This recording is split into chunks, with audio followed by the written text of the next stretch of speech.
Let's see, section 11.2, we're going to go on to example 2 now. We're going to reflect um, an image in the line y equals x. Okay, having a little trouble getting my thing to connect here. There we go. Okay, so now what we're going to start with here is we're going to graph points f and g, which have coordinates -1, 2, and 1, 2. So let's graph those. -1, 2 would be right there, 1 to the left and 2 up. And point G would be 1 over and 2 up right there. So let's label this F and G appropriately. And now we want to graph its image after reflection in the line y equals x.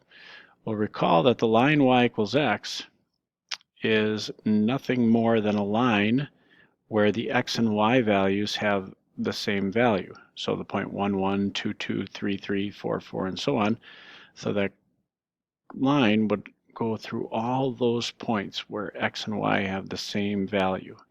Basically goes on a diagonal right through the origin with a slope of 1, just like that. Okay?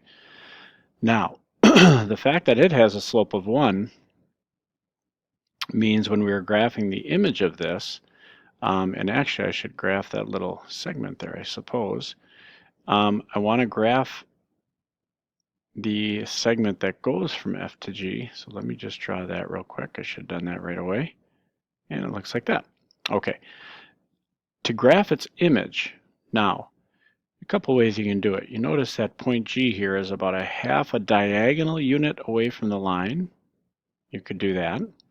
So if I go a half here, now go a half on the other side, and you will have its image. So that would be G prime.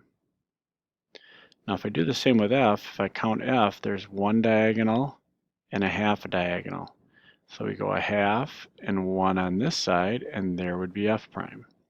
Now the other way you can do it is by counting, oopsie, I forgot to use my line tool there, would be by actually counting horizontally and vertically. And I'll show you how to do that in a second. Let me just draw that a little bit better. There we go.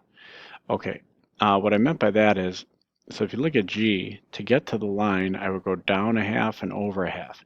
So if you go down a half, over a half again, you'll get there. From F, I would have to go, let's see here, down 1, over 1 won't do it. I'd have to go down 1.5, over 1.5, down 1.5, over 1.5, and you could get there also. I think that's a little more tricky. So I like the idea of counting diagonals a little bit better. And there you go. There's the image and the pre-image, FG and F prime G prime.